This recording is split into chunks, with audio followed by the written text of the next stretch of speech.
Imagine giving every employee in your company access to a brand new, state-of-the-art corporate skyscraper. If you just unlock the doors and let everyone wander in without checking badges or tracking electricity, things will get chaotic very quickly. Rolling out Microsoft 365 Copilot works the exact same way. Behind the scenes, the IT administrator acts as the ultimate building manager. Before anyone can ask the AI to draft an email or summarize a meeting, the administrator has to carefully control who gets access, how much it will cost the business, and how users get support when things go wrong. One of the biggest initial decisions is how to pay for that access. Administrators can buy standard flat-rate licenses, which act like a fixed monthly rent for each user. Or they can choose flexible, pay-as-you-go billing, where the company only pays for the AI power people actually consume, much like a monthly utility bill. If administrators don't actively manage these choices, a business can easily overspend on licenses nobody uses or get hit with massive consumption bills.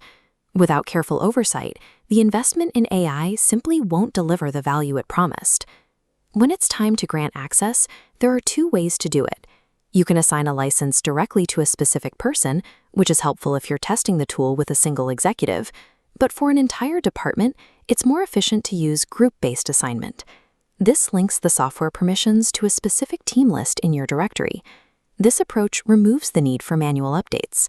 Every time a new name is added to the marketing team's list, they automatically receive their AI permissions. When someone leaves the team, the access is instantly reclaimed. For teams that only need the tool for a few months out of the year, administrators often prefer to pay for what is used. But because every single AI request has a price tag, you have to build in specific safeguards.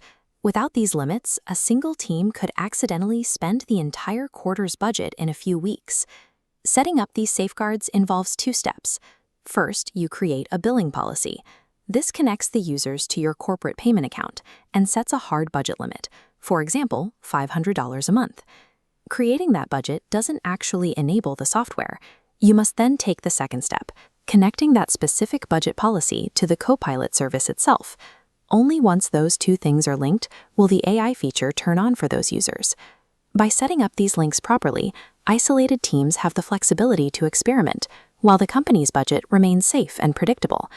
Once the software is in use, administrators have to watch the usage levels. If a team on a pay-as-you-go plan starts using the AI every single day, it's usually cheaper to switch them over to a permanent monthly license. To track this, administrators use two different tools. The standard admin center is great for checking high-level bills and seeing how many licenses are left in the pile. For a deeper look, the Azure portal provides detailed cost charts and can send out automatic warnings the moment a department hits 80. If that second number is too low, it's a sign that the team might need more training or a better explanation of what the tool can do. While basic reports tell you who used the tool, impact analytics give leadership a much clearer picture. This shows us exactly where the tool is providing help, such as measuring how much time teams are saving by summarizing long meetings or drafting complex emails. Because this data is so specific, administrators must first set up privacy rules. They can hide data for small groups or exclude specific people from the reports entirely to make sure that while we see the overall trends, we aren't monitoring individual employees.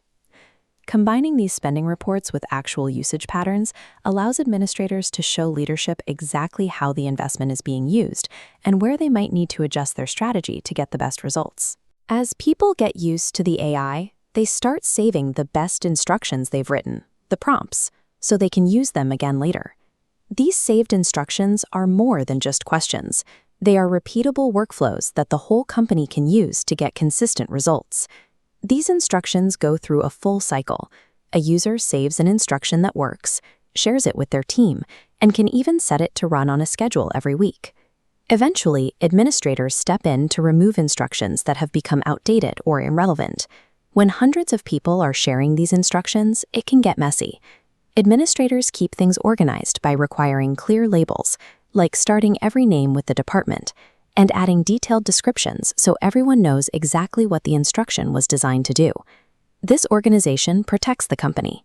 It ensures that everyone on a team is getting the same quality of work from the AI, and it encourages people to point the tool at secure company files rather than typing sensitive or private information directly into the chat. Even though IT manages the system, you shouldn't give every technician total control over the entire company environment. If a single account has the power to change every setting, delete every user, and view every bill, it creates a massive security risk. Instead, we give technicians a specialized toolkit for their specific job.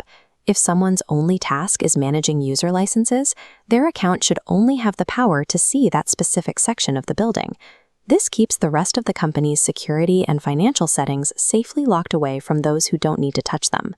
When a user says they can't find the AI button on their screen, administrators use a simple checklist to find the cause. They confirm the license is active, check that the user has the newest version of the Office software, and then look at the global health dashboard to see if there is a general service outage. To keep the support team from getting overwhelmed, administrators create a clear communication plan. They send out emails with screenshots showing exactly where the new buttons will appear, and provide a central help page where users can find answers to common questions on their own. Managing Copilot isn't something you do once and then forget. It is an ongoing rhythm of tracking costs, securing access, and helping users. By sticking to these habits, administrators ensure that the AI tools stay safe, affordable, and useful for everyone in the company.